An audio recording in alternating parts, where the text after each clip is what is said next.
वो ख़ुद बताएंगे, क्योंकि इमरान खान साहब से उनकी बड़ी तफसीली बातचीत हुई है। इसमें अली अमीन गंडापुर साहब हैं, वज़ीर आला खैबर पख्तूनख्वा, और उनके साथ बैरिस्टर गौहर साहब थे और अलीमा खान साहिबा थी। तो इन लोगों ने जाके इमरान खान साहब से मुलाकात की है और इमरान खान साहब ने एस्टेब्लिशमेंट से मुज़ाकरात के लिए अली अमीन गंडापुर और बैरिस्टर गौहर को इजाज़त दे दी है, ये अलीमा खान साहिबा ने बताया। अच्छा, इस पर एतराज़ किया जाता है कि इमरान खान साहब ने एस्टेब्लिशमेंट से बात वो क्यों करना चाहते हैं। देखें, जिनके पास असली फार्म 45 है उन्हीं से फार्म 45 वापस लेने हैं ना। असली फार्म 45 गए कहाँ पे?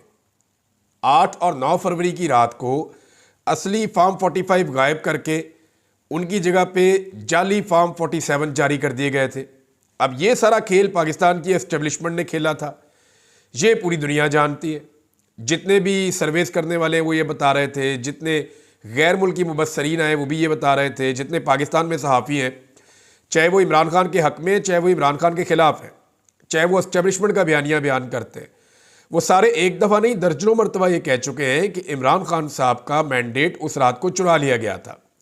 अब जिनके पास वो मैंडेट है उन्हीं से वापस लेना है ना। नून लीग के पास तो चोरी का मैंडेट है, वो तो वापस नहीं देंगे। असली फार्म 45 एस्टेब्लिशमेंट के पास पड़े हैं तो उनसे वो वापस लेने।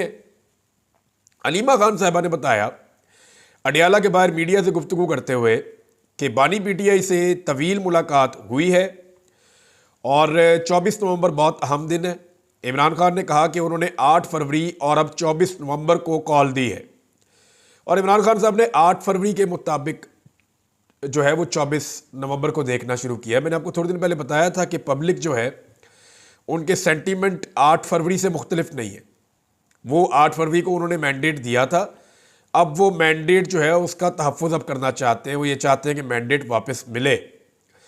अच्छा, इमरान खान ने कहा कि मैंने दोबारा पाकिस्तानियों को कॉल दी है, जैसे 8 फरवरी नज़रिए के लिए निकले थे, अब फिर वोट को वापस लेने के लिए निकलना है। अलीमा खान के मुताबिक इमरान खान ने कहा कि वोट चोरी करके आइन की खिलाफ वर्जी की गई है। 8 फरवरी को पीटीआई नज़रियाती पार्टी बनी। 1970 में नज़रियाती इंतखाबात हुए थे। 1985 में ज़िया-उल हक़ ने नॉन पार्टी इंतखाबात करवाए और नज़रियाती सियासत ख़त्म कर दी। 8 फरवरी को हमसे आज़ादी, टिकट और पार्टी छीन ली गई। जब से पोलिंग हुई है दुनिया में ऐसी वोटिंग नहीं हुई जो 8 फरवरी को हुई है। अलीमा खान ने इमरान खान का पैगाम देते हुए कहा कि नज़रियाती लोगों की जंग जल्दी ख़त्म नहीं होती। 24 नवंबर को नज़रियाती हक लेने जा रहे हैं, कोई तोड़ फोड़ नहीं कर रहे। अलीमा खान ने कहा कि अली अमीन गंडापुर और बैरिस्टर गौहर भी आए थे। अली अमीन ने बताया कि बहुत बेहतर तैयारियां हो रही हैं। अली अमीन और बैरिस्टर गौहर ने इजाज़त मांगी कि एस्टेब्लिशमेंट से मुज़ाकरात करें। इस पर इमरान खान ने उन्हें मुज़ाकरात की इजाज़त दे दी है। ताहम इमरान खान ने कहा कि हम उनसे 3 मुतालबात पर बात कर सकते हैं। हम सियासी जमात हैं, हमारे मुज़ाकराती दरवाजे हमेशा खुले हैं। इमरान खान साहब ने यह भी कहा था कि अब तक जो मुज़ाकरात नहीं हुए ये ताख़ीर उस तरफ से, मेरे ऊपर कोई इल्ज़ाम ना दे। मैं सियासी आदमी हूँ, मैं पहले दिन से मुज़ाकरात करना चाहता हूँ, लेकिन मैं मुज़ाकरात उनके साथ कैसे करूँ जिनके हाथ में ही कुछ नहीं है। जिन्होंने मेरा मैंडेट लिया है मैं उन्हीं से वापस लूँगा ना। जिनके पास असली फार्म 45 है उन्हीं से वापस लूँगा। अलीमा खान के मुताबिक इमरान खान ने कहा कि जो लोग ना हक कैद हैं उन्हें रिहाई मिलनी चाहिए। इमरान खान ने डॉक्टर यास्मीन राशिद, उमर चीमा, शाह महमूद कुरैशी का नाम लिया। डॉक्टर यास्मीन राशिद के साथ अंदलीब अब्बास भी थी। उन्होंने 9 मई की मजम्मत की तो रिहाई मिल गई, मगर यास्मीन राशिद डटी नहीं, नजरियाती जंग लड़ रही हैं। अलीमा खान ने कहा कि जो इलेक्टेबल थे वो पार्टी से चले गए। कल बानी पीटीआई की जमानत लगी है। तोशाखाना 2 में हम उम्मीद करते हैं कि इमरान खान साहब जो है वो उनके इस केस में कल प्रोसिक्यूटर मौजूद होगा, और अगर कल प्रोसिक्यूटर मौजूद होगा और अगर कल बानी पीटीआई या इमरान खान को कल जमानत मिल जाती है तो वो खुद 24 नवंबर का एहतजाज लीड करेंगे। अगर जमानत नहीं मिलती तो हम उनके लिए एहतजाज में जाएंगे। अलीमा खान ने कहा कि पीटीआई के लोग पहले इस्लामाबाद और रावलपिंडी में निकल आए। मेरी बहन नौरीन न्याजी के नवासे और नवासियां आए, लेकिन मुलाकात की इजाज़त नहीं मिली। जब मुलाकात ना करवानी हो तो कहते हैं कि ऊपर से ऑर्डर आया हुआ है। उन्होंने कहा कि 24 नवंबर के एहतजाज की कॉल वापस लेने के लिए जुमेरात तक का हमने वक्त दिया है। अगर मुज़ाकरात कामयाब होते हैं तो 24 नवंबर की तारीख जश्न में तब्दील हो जाएगी। 3 चीज़ें इमरान खान साहब मांगते हैं। मैंडेट वापस करो। दूसरा वो ये कहते हैं जितने भी सियासी कैदी हैं जिनके साथ जुल्म और जबर हो रहा है उनको छोड़ा जाए। फिर वो जो अदलिया का मामला है, या जो वो ये कहते हैं कि अदलिया के ऊपर जो कंट्रोल किया गया आईनी तरमीम का मामला, उसको वो वापस करवाना चाहते हैं।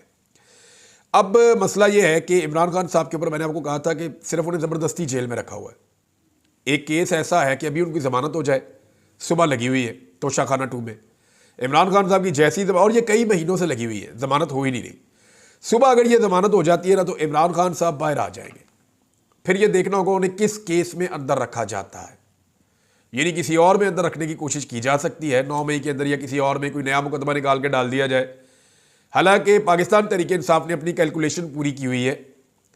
तहरीक इंसाफ ने पंजाब और इस्लामाबाद से उनको जितने मुकदमात की तफसीलात मिली हैं, उन्होंने तमाम मुकदमात में इमरान खान साहब की बेलें अरेंज कर रखी हैं। अब मामला सिर्फ तोशाखाना 2 में आके रुका हुआ है। अगर यहाँ पे कल जमानत हो जाती है इस्लामाबाद हाई कोर्ट से, तो फिर 24 तारीख को तो इमरान खान साहब खुद ही अपना जलसा कर रहे होंगे। तहरीक इंसाफ के जलसे से हुकूमत को बहुत ज़्यादा परेशानी है और उनका डर बढ़ता चला जा रहा है। उसकी एक वाज़ेह मिसाल मैं आपको बताऊंगा और आपको आइडिया हो जाएगा कि हुकूमत इस वक्त कितनी ज़्यादा डरी हुई है। ये स्टेटमेंट किसी और का नहीं है, ये पाकिस्तान के वज़ीर दाखिला का है।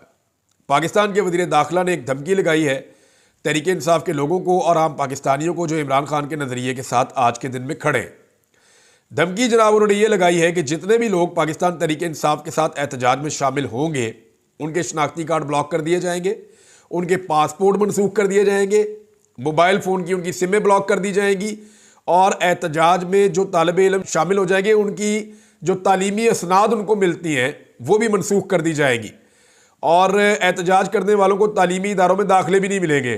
क्यों जनाब, ये मुल्क है या बनाना रिपब्लिक है? किसी के बाप का मुल्क थोड़ी है ये कि जनाब तालीमी असनाद नहीं मिलेंगे एहतजाज करने पे। जाओ जाके आईने पाकिस्तान को पढ़ो अच्छी तरह। मुझे तो हैरत होती है कि मोहसिन नकवी साहब शीशे में अपनी शक्ल कैसे देखेंगे जब उनके दोस्त यार रिटायर हो जाएंगे। यानी उन्होंने कभी भी हमेशा इस ओहदे पे रहना है, या मरते दम तक चौथी तकबीर तक इसी ओहदे के ऊपर रहना है? मोहसिन नकवी साहब ने जाना नहीं इस दुनिया से या इस ओहदे से, तो क्या शक्ल दिखाएंगे वो और उनके आने वाली नस्लें? यानी एहतजाज का हक आईने पाकिस्तान में लिखा हुआ है कि आप पुरअमन एहतजाज कर सकते हैं। वो कहते हैं जी जो एहतजाज के लिए निकला मैं पासपोर्ट भी खा जाऊंगा, ID कार्ड भी खा जाऊंगा, तालीमी संदे भी ले लूंगा, इदारों में दाखिले भी नहीं होने दूंगा, करियर तबाह कर दूंगा। क्यों कर देंगे जी? हलवा है, तबाह कर देंगे। ये 1 मिनट में अदालतें उड़ा देंगी ये सारा कुछ। ये सिर्फ जो है वो धमकियां हैं। मेरे ख्याल में पाकिस्तान के लोगों को इन धमकियों में नहीं आना चाहिए, अपना फैसला खुद करें। उन्हें लगता है ये काम ठीक हो रहा है एहतजाज का, जाएं करें। नहीं लगता उनको नहीं ठीक हो रहा, ना करें, लेकिन इस तरह की धमकियों में ना आए। ये गैर जमहूरी तर्ज अमल है और ये किसी भी मुआशरे में हो, इसकी हमेशा मुखालफत करनी चाहिए। अब देखें ना, हुकूमत अपने आखिरी पत्ते खेल रही है। अब फैसलवाड़ा को लेकर आए जनाब मैदान में, और फैसलवाड़ा जब मैदान में आए तो उसका मतलब यह है कि बात हाथ से निकल रही है। तो फैसलवाड़ा, ओन चौधरी, ये एक तरह के करैक्टर्स हैं। इनको लाकर फिर ट्राई किया जाता है कि जनाब इनके जरिए से कुछ थोड़ी सी हवा बदली जाए। धमकियां लगाने के लिए कुछ सहाफ़ी भी रखे हुए हैं, वो भी आके धमकियां लगाते हैं। सारे एंकर्स जानते हैं कि फैसलवाड़ा एक्चुअली किसका नुमाइंदा है और किसकी ज़ुबान बोलता है, किसकी धमकियां लगाने के लिए आता है। अब हमारे सारे सहाफ़ी अपने मुंह से तो कहते हैं कि जनाब एस्टेब्लिशमेंट सियासत में मुदाखलत ना करे, ये हमारा मुतालबा है, लेकिन खुद एस्टेब्लिशमेंट के नुमाइंदे को हम बुलाते हैं, बुलाकर टीवी पे बैठाते हैं, बिठा के उसको कहते हैं कि एस्टेब्लिशमेंट का सियासत के ऊपर बयानियाँ बयान करो, फिर हम उसे मौका देते हैं, वो बोलता है। यानी ये दोगलापन नहीं है, हमारी मुनाफकत नहीं है क्या मीडिया की, कि एक तरफ हम कहते हैं कि किसी सूरत भी एस्टेब्लिशमेंट को सियासत में रोल प्ले नहीं करना चाहिए, फिर एस्टेब्लिशमेंट के नुमाइंदे को दावत देकर बुलाते हैं, उसे चाय बिस्किट देते हैं, उसे कहते हैं अब एस्टेब्लिशमेंट का बयानिया दो सियासत के ऊपर। तो ये एक तरह की मुनाफकत है। हाँ, लेकिन इसका एक फ़ायदा होता है, वो फ़ायदा ये होता है कि जो एस्टेब्लिशमेंट है वो मज़ीद एक्सपोज होती है। इससे कम से कम ये होता है कि एस्टेब्लिशमेंट मज़ीद एक्सपोज हो जाती है। जंग अखबार ने एक बहुत बड़ी गेम डाली थी, लेकिन वो गेम पकड़ी गई। पाकिस्तान तहरीक इंसाफ ने उसके ऊपर बड़ा सख्त रद्दमल दिया है। रद्दमल भी आपको बताता हूँ। जंग अखबार की खबर देखें आप जरा, ये मेन पेज पे उन्होंने छाप दी, मेन खबर छाप दी, बड़ी हेडलाइन लगा दी, ना सिर्फ जंग अखबार में लगा दी, द न्यूज़ में लगा दी, और जियो के ऊपर गला फाड़ किस्म की इसकी कंपेन की गई। गला फाड़ कंपेन समझते हैं ना, फुल ऊंची आवाज़ के अंदर फट्टे चलाए इसके कि जनाब बहुत बड़ी खबर लेके आए। अंसार अब्बासी साहब की जनाब खबर है, उनकी तस्वीर के साथ इसको छापा गया। खबर यह है कि हुकूमत और पाकिस्तान तहरीक इंसाफ का आला सतही राब्ता हो गया, मुमकिन ब्रेक थ्रू की कोशिशें हो रही हैं। मुज़ाकरात कामयाब हुए तो 24 नवंबर का एहतजाज मुलतवी हो सकता है। मुज़ाकरात में शामिल अफराद के नाम अफशा हुए तो एस्टेब्लिशमेंट और PTI में मफाहमत की कोशिश बेकार हो सकती है। अब देखिए, एक तरफ ये तो हो रहा है कि एस्टेब्लिशमेंट चाहती है कि पाकिस्तान तहरीक इंसाफ को अंगेज किया जाए, वो हर हाल में इस एहतजाज को रोकना चाहते हैं। लेकिन रोकना है तो इसका रास्ता क्या है? रोकने का आसान रास्ता यह कि अदालत को इंसाफ करने दें, इमरान खान साहब बाहर आ जाए, वो इस लॉन्ग मार्च को या इस धरने को एक जलसे में कन्वर्ट कर देंगे। वो आएंगे और आकर एक जलसा करेंगे, लोगों से मुखातिब होंगे और फिर मामला आगे की तरफ बढ़ेंगे। अब अंसार अब्बासी साहब ने जब ये खबर दी, तो इस तरह की जब खबर आ जाती है ना, तो पाकिस्तान में लोगों को ये लगता है कि जनाब अब तो बात बन गई है, और अगर मुज़ाकरात हो रहे हैं और चीज़ें किसी कंक्लूजन की तरफ जा रही हैं तो फिर हमें निकलने की क्या ज़रूरत है।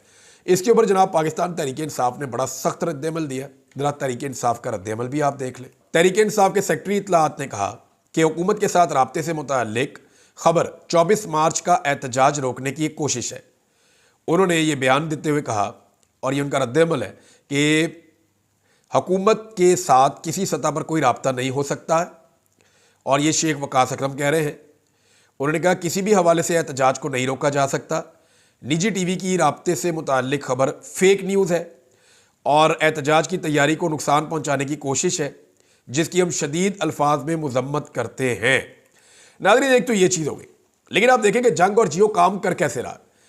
हुकूमत का बिल्कुल पिट्ठू बना हुआ है। ऐसा लगता है कि हुकूमत से ज़्यादा हुकूमत जाने का जो खतरा और डर है ना, वो जंग ग्रुप को लगा हुआ है। पता नहीं क्या इनका मफाद है या क्या इन्हें मिल रहा है। इतना तो हुकूमत नहीं डरी हुई जितना जंग ग्रुप डरा हुआ है। यानी अमेरिका के हवाले से झूठी खबर चला दी, और साले जाफर साहब ने खबर दी है। खबर क्या दी थी, पहले जरा वो सुर्खी आप देख लें जो साले जाफर साहब ने दी थी। हुकूमत ने खुद ही कहा जी हमने ऐसी कोई बात नहीं की, हमारी अमेरिका से आप लड़ाई ना करें, हम इतने जोगे नहीं हैं। तो खबर देखिए आप, जंग ग्रुप के मुताबिक जो खबर दी हुई थी, वो खबर क्या थी साले जाफर साहब ने, कि हुकूमत पाकिस्तान अमरीकी कानून साजों की जानिब से सुबकदोश होने वाले अमरीकी सदर जो बाइडन को इमरान खान की कैद के हवाले से जो खत लिखे गए हैं, उनको कोई अहमियत पाकिस्तान नहीं देता। यानी जो अमरीकी ऐवान नुमाइंदगान ने अमरीकी सदर जो बाइडन को जो खत लिखे हैं, पाकिस्तान उसको कोई अहमियत नहीं देता। इमरान खान के हवाले से जो खत हैं, अमरीकी इंतजामिया इक़्तिदार की मुंतकली में मसरूफ़ है। ऐसे में ये ख़तो किताबत बेसूद है और ये फ़ारग किस्म की एक मश्क जिसका कोई फ़ायदा नहीं। ये जनाब खबर दे दी शाह से ज़्यादा शाह के वफादार, और मुमताज़ ज़हरा बलोच साहबा से इसको मनसूब भी कर दिया खबर को। अब बाद में उन्होंने जो है वो वजारत ख़ारजा ने कहा जी हमने तो ऐसी कोई बात ही नहीं की।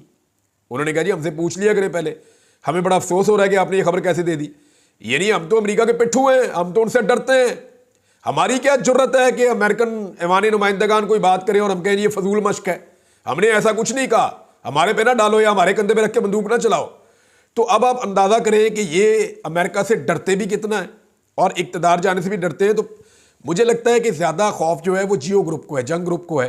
वो इनके लिए एक कदम आगे जाकर इनका बयानिया खुद बना रहा होता है। यानी शरीफ ख़ानदान का जो बयानिया अभी इन्होंने तैयार किया है, वो कैसे तैयार हुआ ये भी मैं आपको बता सकता हूँ कि जनाब ये जो आपका बेटा वहाँ पे दिवालिया हो गया ना, इसके ऊपर ये वाला बयानिया बना लें।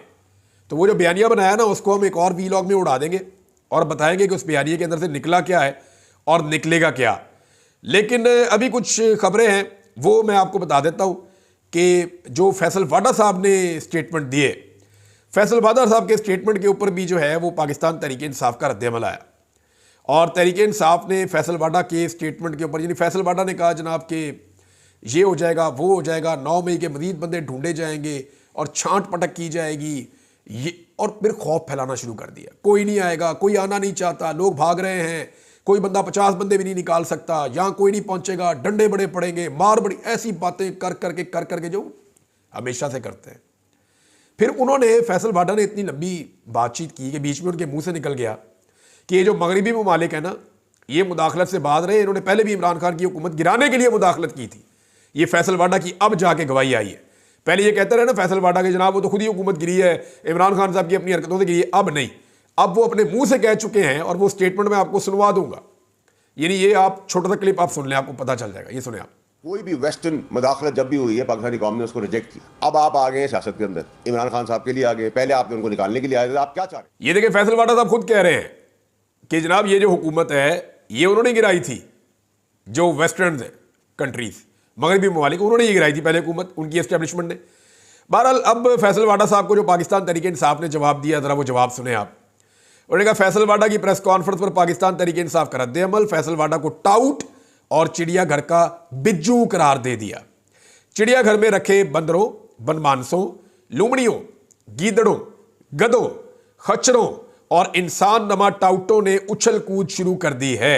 और यह सिर्फ इसलिए हो रहा है कि पाकिस्तान तहरीक इंसाफ का एहतजाज कामयाब होने जा रहा है और लोग बहुत बड़ी तादाद में निकल सकते हैं। अच्छा, अमेरिकन पिट्ठूगिरी के हवाले से एक और बड़ा ज़बरदस्त स्टेटमेंट आया हुआ है, वो मैं आपको ज़रूर सुनाता हूँ। ख्वाजा आसिफ साहब ने बड़े अजीबोगरीब काम शुरू कर दिए हैं, लेकिन वो मैं आपको बताऊंगा अगले वीलॉग में। लेकिन अभी एहसन इकबाल साहब ने जो काम किया, एक तो एहसन इकबाल साहब ने, आपको याद होगा जब डोनाल्ड ट्रंप अपोजिशन में चले गए थे या इलेक्शन हार गए थे, तो एहसन इकबाल ने डोनाल्ड ट्रंप का बहुत मजाक उड़ाया था, उनके खिलाफ बहुत सारे स्टेटमेंट्स दिए थे। फिर जैसे ही डोनाल्ड ट्रंप इलेक्शन जीता तो एहसन इकबाल ने फौरी तौर पे तमाम अपने ट्वीट्स डिलीट करना शुरू कर दिए। यानी मुझे हैरत होती है कि इन्हें गैरत भी नहीं आती, मुझे हैरत होती है कि इन्हें ऐसे भी नहीं लगता कि यार कोई लोग क्या सोचेंगे हमारे बारे में।